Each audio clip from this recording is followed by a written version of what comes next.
শীতকাল মানেই পিঠাপুলির উৎসব আর নানান রকম পিঠার বাহার তো রয়েছে। প্রতি বছরই হ্যাপি টেকনোলজির উদ্যোগে বিশাল আয়োজনে করা হয় পিঠা উৎসব। প্রতি বছরই দেখা যায় যে অনেক দূর দূরান্ত থেকে লোকজন আসে আমাদের এই হ্যাপি টেকনোলজির উদ্যোগে পিঠা উৎসব দেখতে। শুধু তাই নয়, পিঠা উৎসবে তো অনেকেই আসে অংশগ্রহণ করতে এবং তারা এক একজনই প্রায় 40, 50, 60 রকম আইটেমের পিঠা তৈরি করে নিয়ে আসে। সব মিলিয়ে দেখা যায় যে প্রতি বছর এই পিঠা উৎসবে প্রায় 3 থেকে 400 আইটেমের পিঠাও আমরা দেখে থাকি। তবে এবার বিশেষ কিছু কারণে শুধুমাত্র আমরা হ্যাপি টেকনোলজি পরিবার মিলে পিঠা উৎসব পালন করলাম। আমাদের এই হ্যাপি টেকনোলজি পরিবারের সদস্যদের মধ্য থেকে প্রায় 21 জন আমরা পিঠা উৎসবে অংশগ্রহণ করেছিলাম এবং এই পিঠা উৎসবে ছিল প্রায় 50 আইটেমের পিঠা। প্রতি বছরই আমরা হ্যাপি টেকনোলজি পরিবার অপেক্ষা করি এই পিঠা উৎসবের জন্য। শীতের আমেজ আসতে না আসতে আমাদের মনে পড়ে যায় এই পিঠা উৎসবের কথা।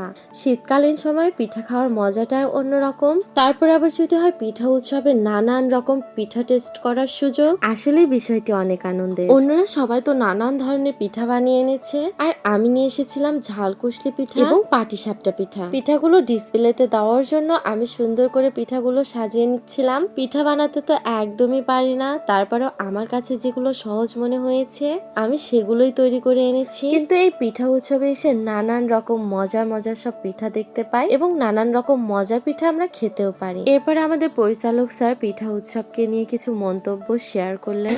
21 জন আমাদের পার্টিসিপেন্ট প্রায় 48 আইটেম পিঠা নিয়ে আসছে। এরপরে পিঠা টেস্টের জন্য এবং পিঠা পরিদর্শনের জন্য আমাদের মাঝে উপস্থিত হয়ে গিয়েছিলেন আমাদের পরিচালক স্যার এবং আমাদের উপজেলার ইউনো সহ আরো অনেকেই। যার পিঠা সবচেয়ে বেশি মজা হবে এবং আকর্ষণীয় হবে তার জন্য থাকছে আকর্ষণীয় গিফট। এর পাশাপাশি আমাদের সব অংশগ্রহণকারীদের জন্য ছিল বিশেষ পুরস্কার। সত্যি বলতে পিঠা উৎসব হচ্ছে আমাদের হ্যাপি টেকনোলজি পরিবারের জন্য ঈদের দিনের মতো।